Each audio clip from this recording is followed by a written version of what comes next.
Desde inicios de siglo, China está disputando la hegemonía mundial. Su desempeño económico la ha colocado como la segunda economía mundial, muy cerca de Estados Unidos.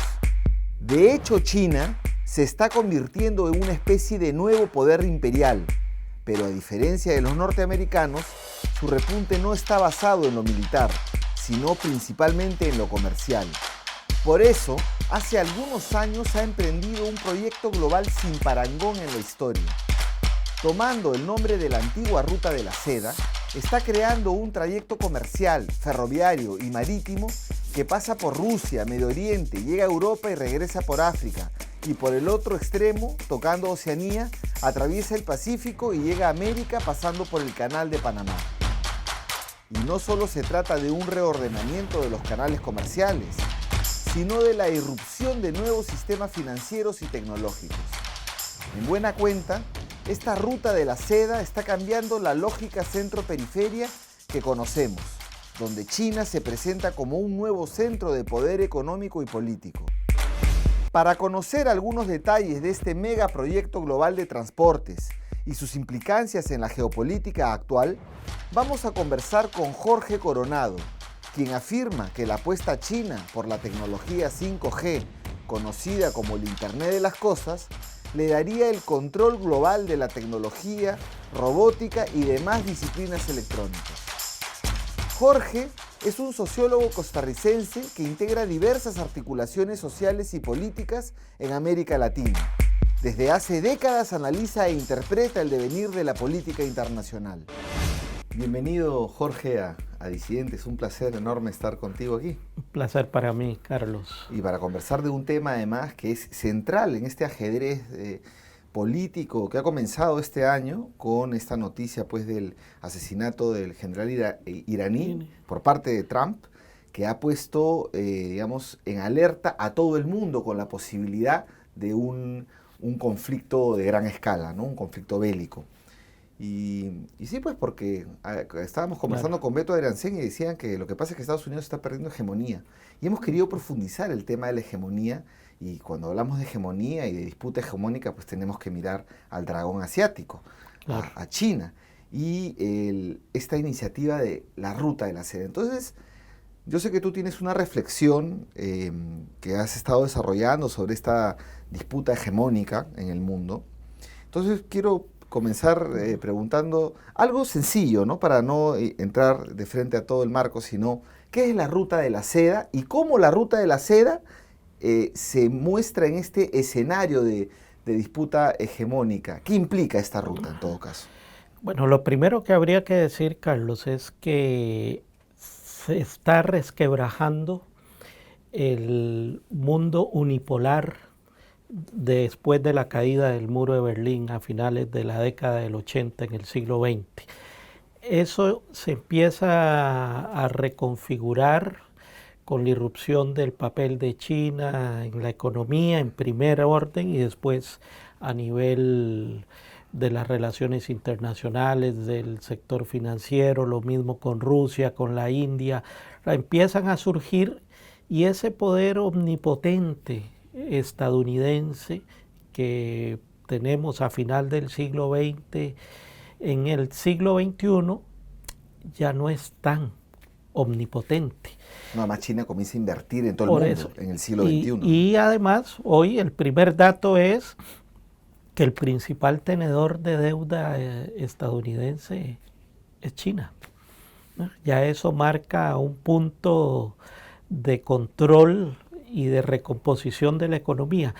Entonces, bueno, los chinos desde el 2013 plantean volver a reinstituir la Ruta de la Seda. Recordemos que funcionó durante 1500 años, que fue la conexión de Oriente con Occidente.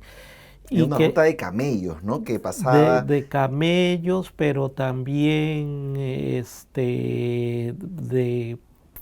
sociedades migrantes, comunidades... Intercambio cultural y comercial. Comercial, cultural, de todo tipo.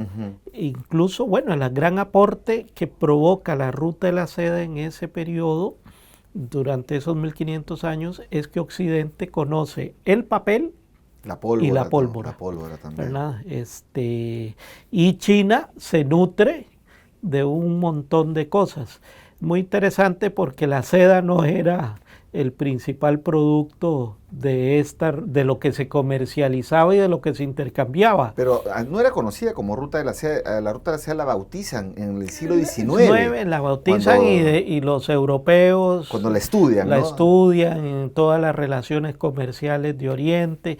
Y bueno, como la seda era el tejido preferido de las monarquías, pues no encuentran mejor nombre. ¿Pero qué implica la nueva ruta de la seda? Pero la nueva ruta no es tendemos a pensar que es una sola ruta o un solo camino, y es un tejido de infraestructuras, por un lado. Hay puertos, hay aeropuertos, hay oleoductos, hay gasoductos. Hay trenes que van mostrando, por un lado, toda la propuesta infraestructural para desarrollar el comercio. ¿De dónde va? ¿De China, Rusia, Medio Oriente? Sí, llega a Europa, se devuelve por África. Nairobi. Ahí agarra barco, creo, ¿no? Hay varios puertos, barcos.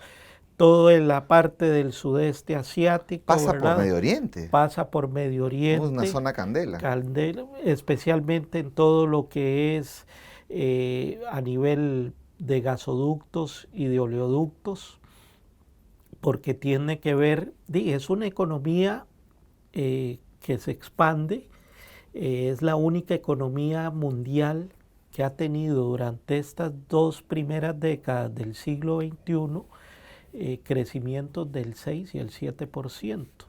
¿No? La otra economía que creció a ese nivel, sin esas dimensiones, es Bolivia, que tuvo crecimientos de 4 y 5. No, pero digamos. Pero sin relacionar. Digo porque la media del crecimiento ha estado en 2.5, 3. Bueno, China duplicaba estos crecimientos. O sea, requiere de recursos, requiere de petróleo, requiere de gas para toda su industria, su manufactura, y a partir de ahí requiere sacar.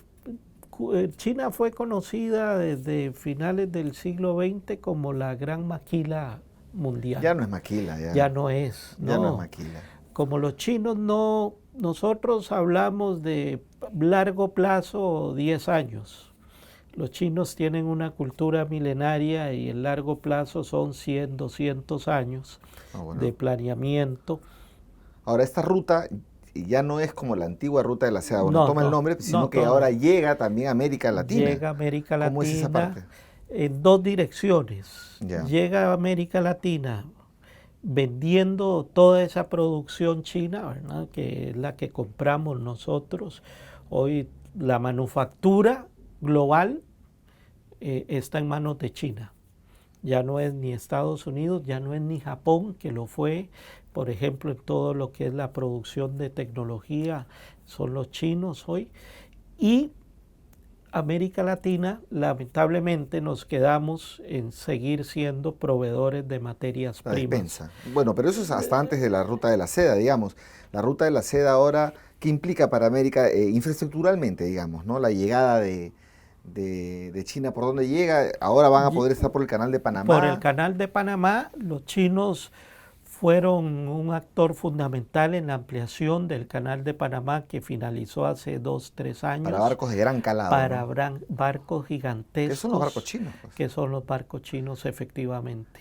Ya, pero antes de entrar en los impactos de América Latina, que vamos a verlos, Xi Jinping, que es el presidente chino desde 2010, en el 2013 anuncia esta ruta de la seda, ¿no? Con múltiples inversiones. Entiendo que, por ejemplo, ciudades como Nairobi tienen una infraestructura impresionante que las cruza de lado a lado, precisamente por ruta de la seda.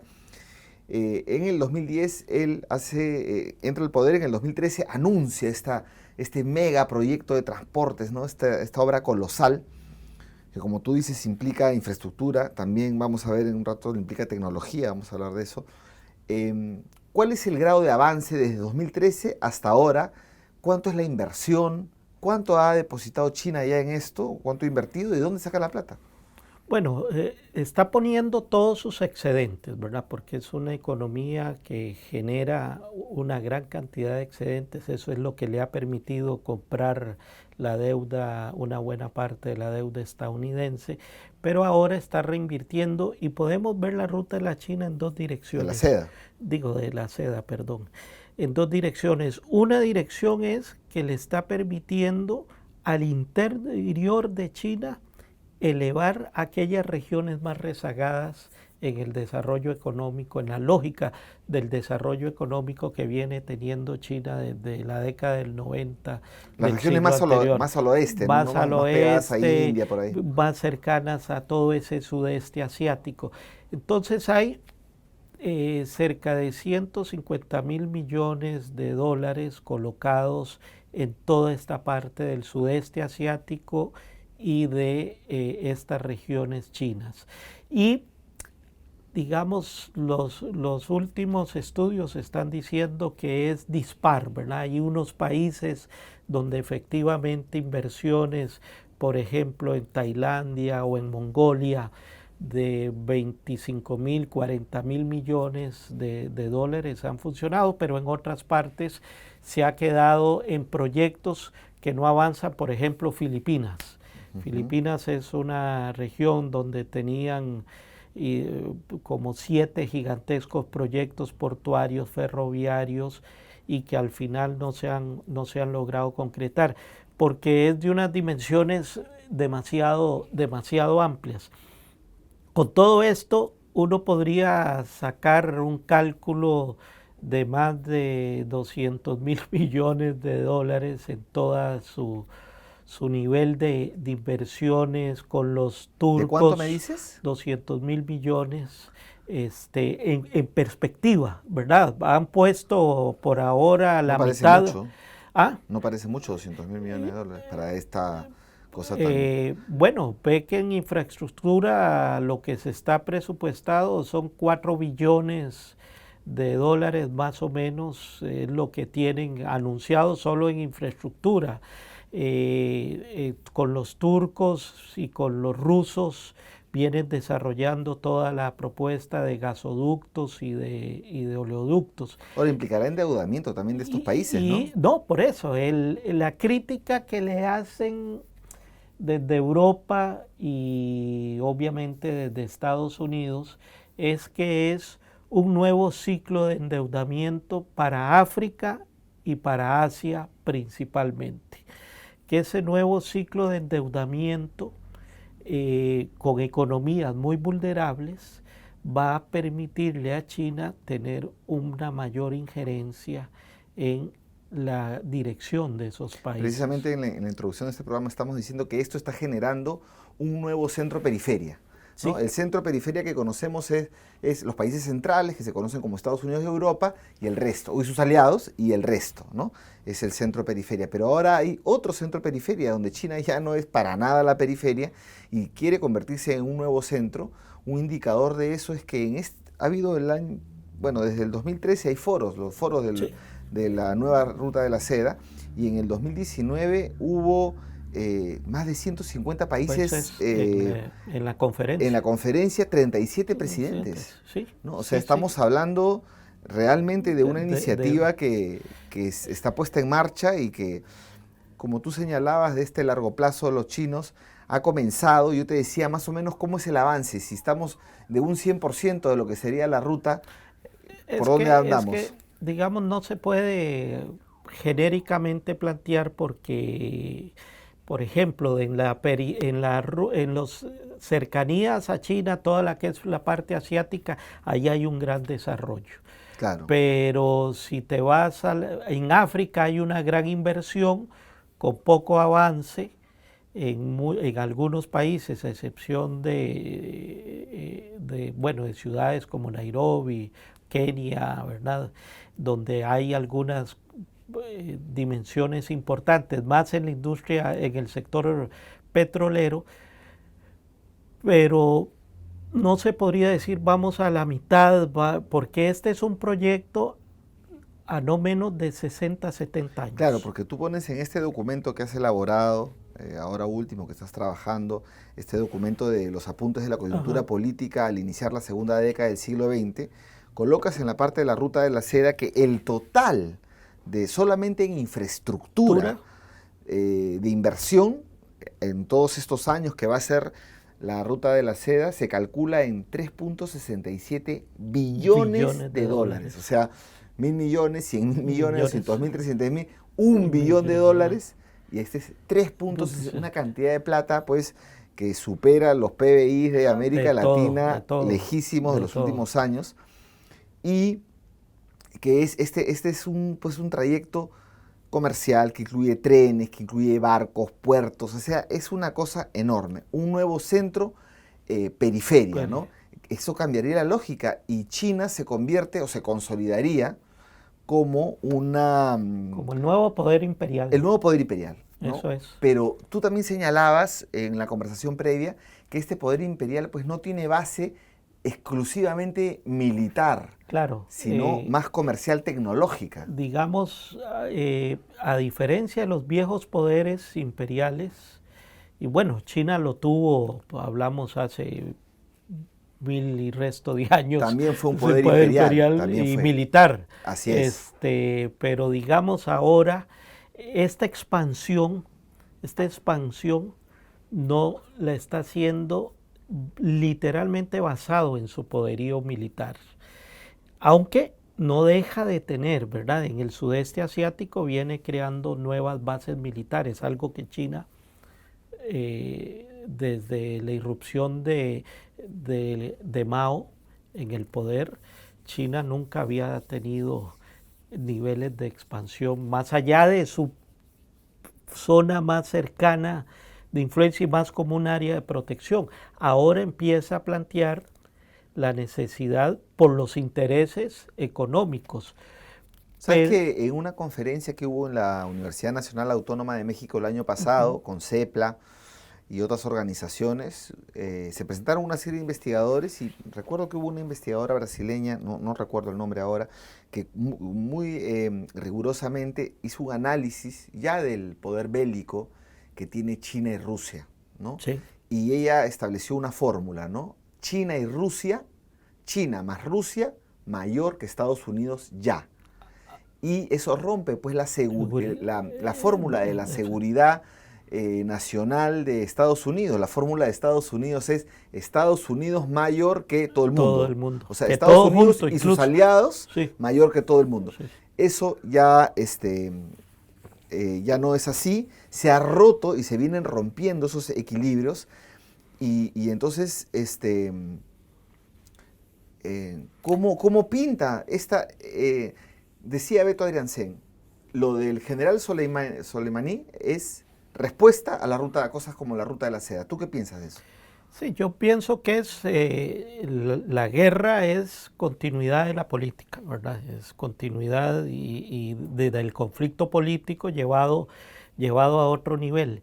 Me parece que en este momento, en el caso de China, no está planteado una pugna militar con Estados Unidos. Porque aún así China todavía, bueno, ya tiene portaaviones y tiene submarinos que hasta hace 30 años no tenía, ¿verdad? Está empezando a desarrollar toda esa estructura militar que es importante. En el mediano plazo, efectivamente, cuando el imperio estadounidense ya se sienta cada vez más acorralado, posiblemente el teatro de la guerra frente a China va a tener mayor... pero China le sabrá dar una salida, porque recuerda pues que el arte de la guerra es Sun Tzu, ¿no? Sí, claro. Es precisamente el arte de la paz, no es el arte de la guerra, es evitar la confrontación contención, y simplemente ante la disparidad mostrar tu superioridad, no ir a la guerra y negociar. Exacto, exacto. Pero China hoy, digamos, en ese teatro de la guerra, está presente China, en este nuevo teatro de la guerra, porque hoy tenemos el tema, bueno, de lo del general iraní, es la recomposición del rol de Irán en Oriente Medio, que además lo que tenemos que ver aquí son estas economías que van fortaleciendo este poder imperial chino. Aquí tenemos a Rusia, que ha recompuesto después de su ocaso socialista del siglo XX. Ya superó eso, ¿no? Por eso, ya lo supera y hoy vuelve a ser un actor La India fundamental. también, ¿no? La India, Irán, con todo y todo Brasil. Bueno, ahorita sobre Pero Brasil ahorita podemos hablar, ¿no? sí, Porque en realidad Bolsonaro está más faldero que no, nunca, más faldero claro, que ningún y presidente, ¿no? eliminándole posibilidades a estos sectores económicos brasileños que venían apostándole a una reinserción distinta de Brasil de la mano de China, de la mano de Rusia, No, de la sí. mano de la India. Pero me han dicho por ahí que los militares brasileños no están muy de acuerdo con, digamos, intermediar su relación con China, con Estados Unidos, claro, digamos, quieren ser claro. directos, ¿no? Pero bueno, para no irnos por otros temas que también son interesantes y están relacionados, pero que no forman parte de esta ruta de la seda. Tú estabas hablando de Irán. ¿Tú crees que esta ruta de la seda también provoque, como se señalaba, que es una de las causas de la ofensiva norteamericana en Medio Oriente ahora, porque también tiene el tema de la ruta de la seda? ¿Tú crees que dispare o acreciente o sea otro factor más para que haya un conflicto en Medio Oriente o se escale el conflicto en Medio Oriente? Claro, se ha dicho que la guerra va a ser en los próximos años por el control del petróleo y el control del agua. Yo digo que hay que agregarle la hegemonía y el control del sector financiero global. En el caso del petróleo, lo que se está viendo con esto de Medio Oriente es que los chinos han venido reconfigurando las alianzas. Particularmente esa alianza que tienen con Irán, que Irán es la quinta reserva petrolera, la alianza que tienen los chinos con Venezuela, que es la principal reserva petrolera mundial. En este momento está el canciller venezolano en China, en una visita oficial. Eso no es casual. El empuje a recomponer toda la infraestructura petrolera venezolana que fruto de las sanciones ha venido desmantelándose. De acciones de estabilización, ¿no? Sí, de la crisis. De la crisis política. La recomposición de esa infraestructura petrolera se viene dando, le apuesta los chinos y los rusos, porque por supuesto China requiere de mucho petróleo. O sea, América Latina se convierte pues en otro campo de disputa de la hegemonía norteamericana de la geopolítica. Ahora, Estados Unidos siempre ha aplicado, en los últimos años, una política de contención a China en Estados Unidos. Y bueno, ahora que ya no está el PT en Brasil, digamos, en eso se ha avanzado. Pero China está presente en el continente a través de yacimientos mineros, puertos, endeudamiento, compra de petróleo, en todos los países. China, tú señalabas que lamentablemente nosotros entramos medio como de despensa en la ruta de la seda, ¿no? Como proveedor de materias primas. ¿Tú crees que eso puede cambiar? No creo porque la lógica es más acentuar todo este tema extractivista, porque en el corto plazo es la fuente más segura de adquirir recursos para los países. Y lo que ha pasado en estos 20 años del siglo XXI, cuando los Estados Unidos se replegaron con respecto a América Latina, no es que no dejaron de seguirnos viendo como su patio trasero, pero de pronto olvidaron un poco ese patio trasero porque estaban preocupados en Medio Oriente. Y hoy lo que se dan cuenta es que los chinos en América Latina tienen un control muy importante de todas las reservas petroleras, las reservas minerales, que tiene América Latina, el litio, gas, oro, Pero digamos, en petróleo. América Latina pues tendría que haber una clase dirigencial, política, empresarial que se ponga a pensar en otra forma de relacionamiento con el mundo. Y una embajadora china en Perú hace un tiempo, tuve la oportunidad de conversar con ella, estábamos hablando sobre el tema del gas. Ellos acababan de comprar unos lotes en el Perú, precisamente a los brasileños. Y bueno, le decíamos yo le preguntaba, estábamos con otras personas ahí, de la idea de generar valor agregado con el gas y no solamente llevárselo, ¿no? Y ella me señaló algo que me dejó, eh, o sea, me ubicó, ¿no? Me dijo, nosotros podemos hacer lo que quiera el Perú. Lo que Claro, pasa es que el Perú no quiere hacer nada, solo quiere entregar el gas, sí. ¿no? Entonces me parece que todas estas élites que nos gobiernan en muchos de los países de América Latina, especialmente los que están trazados por los TLCs con Estados Unidos y con otros bloques, están pues con una mente de corto plazo rentista y casi pensando para ellos, ¿no? Pero es que además los chinos, y te voy a dar el ejemplo de mi país, de Costa Rica, que es una economía diminuta, que no tenemos ni petróleo, ni gas, ni oro. ¿Qué tienen? No, tienen Tenemos, una fuente de diversidad increíble, ¿no? tenemos postres, No, porque, tienen una porque somos fuente. exportadores de postres. No, tenemos una biodiversidad y efectivamente que con los TLCs es el gran botín de las farmacéuticas. Pero los chinos, por ejemplo, le plantearon, y lo están haciendo en todo Centroamérica desde finales del siglo XX, y estableció relaciones con Taiwán, porque Taiwán fue corrompiendo a los políticos y les pagaba para que establecieran relaciones. China empieza a finales del siglo XX a establecer relaciones con estas economías pequeñas, y por ejemplo en Costa Rica es el primer país a principio del 2000 que establece relaciones, le pone en condición romper con Taiwán, pero el ejemplo es una economía que no le va a dar nada mayor cosa a China, pero ¿qué hace? Hacemos esta relación diplomática y nos regalan el Estadio Nacional. Nos lo construyen en cuestión de 8 meses. Y ellos tienen un folder de usted escoja, dijeron, y plantéennos qué otras cosas quieren.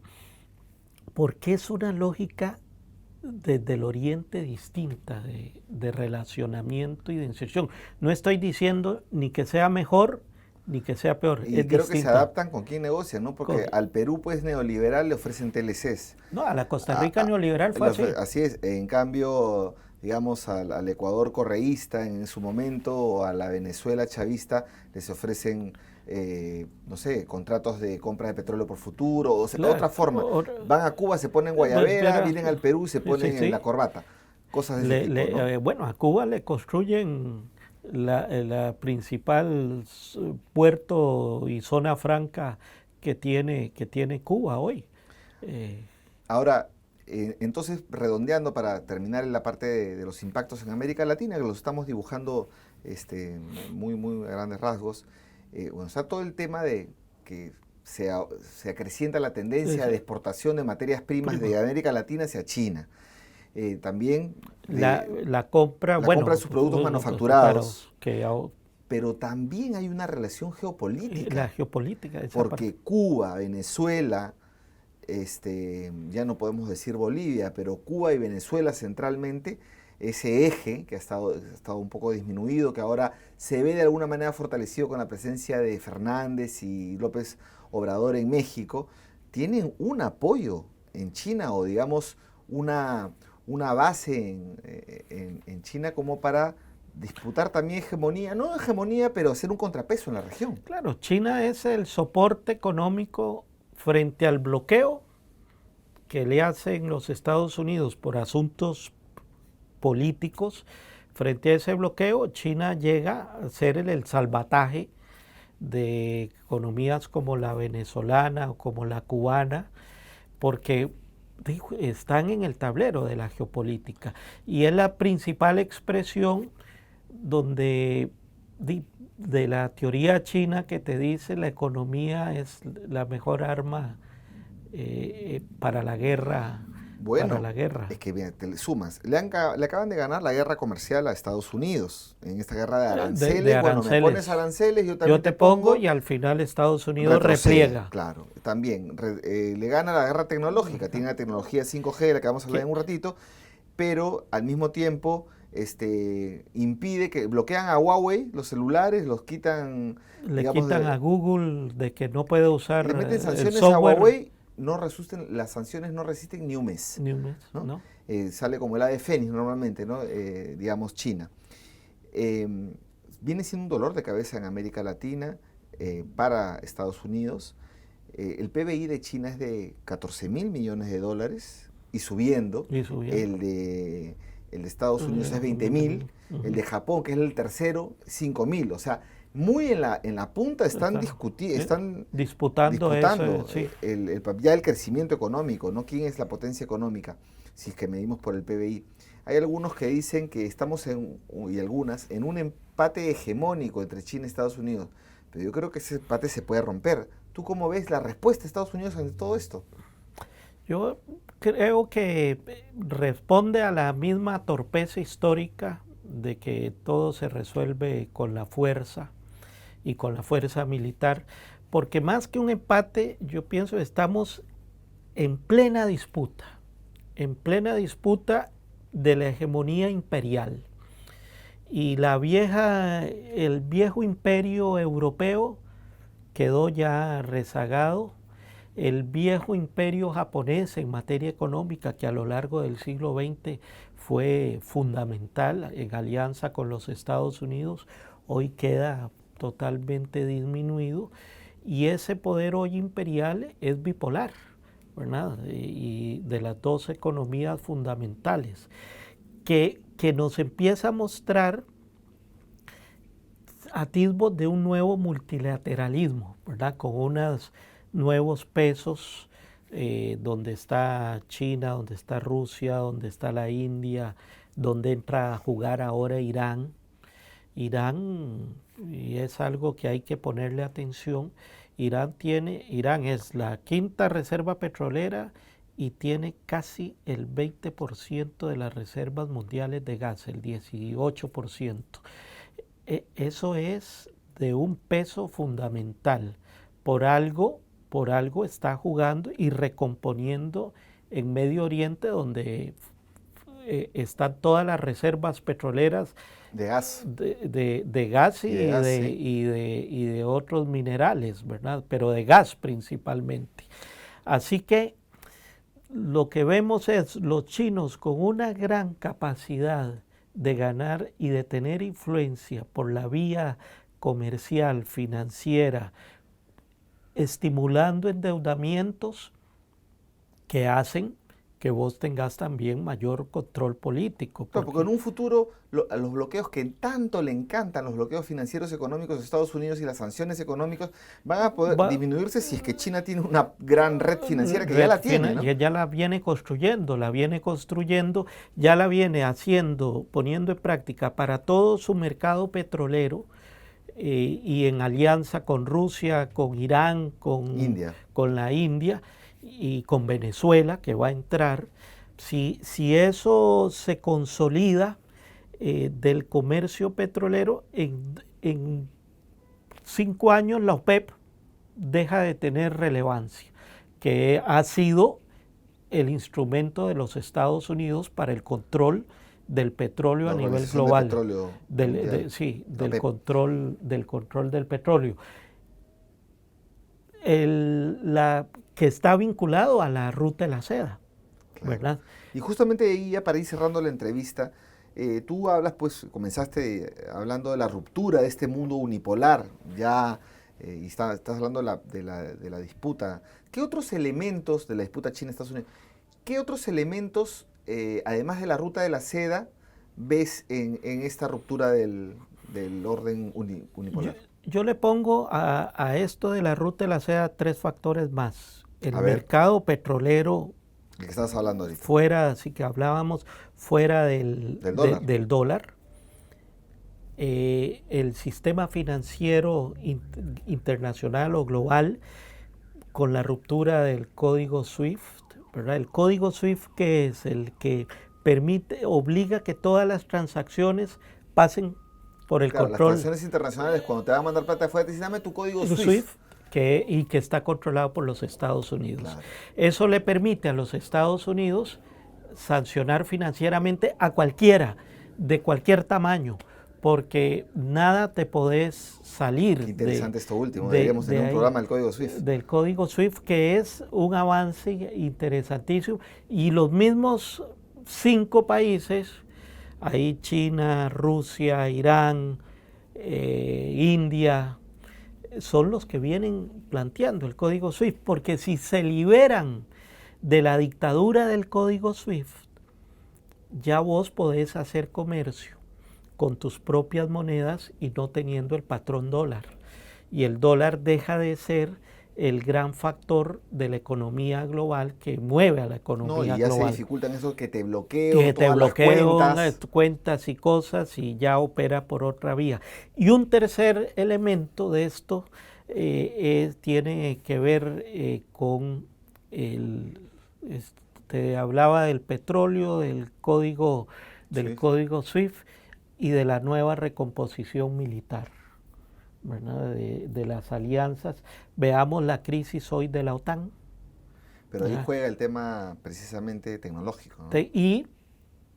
Y por supuesto todo lo que es las telecomunicaciones y la tecnología 5G, que a pesar de todo lo que intentaron los Estados Unidos de que China no creara la 5G, y particularmente Huawei y los productores chinos, ya hoy la 5G es patrimonio de China. Conocido como el Internet de las Cosas. El Internet de las Cosas, que va a reconfigurar todo el tema de la relación, casas inteligentes, edificios inteligentes, todo controlado en un lenguaje totalmente distinto y ya no manejado por las multinacionales de las telecomunicaciones estadounidenses, sino manejado.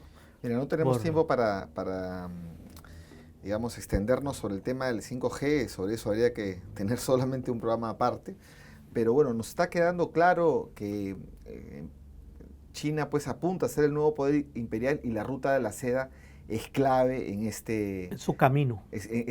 La ruta de la seda es la ruta del nuevo centro mundial, de poder mundial. Muy interesante. Jorge, se han quedado algunas cosas ahí, pero creo que las principales están puestas. Y bueno, con nosotros será hasta otro programa. Te agradecemos mucho, Jorge, por estas luces que nos das. No, Carlos, y siempre es un placer estar acá en este programa que viene convirtiéndose cada vez más en la voz de todos los movimientos y los activistas sociales. Bueno, esperemos que así sea. Muchas gracias a ti.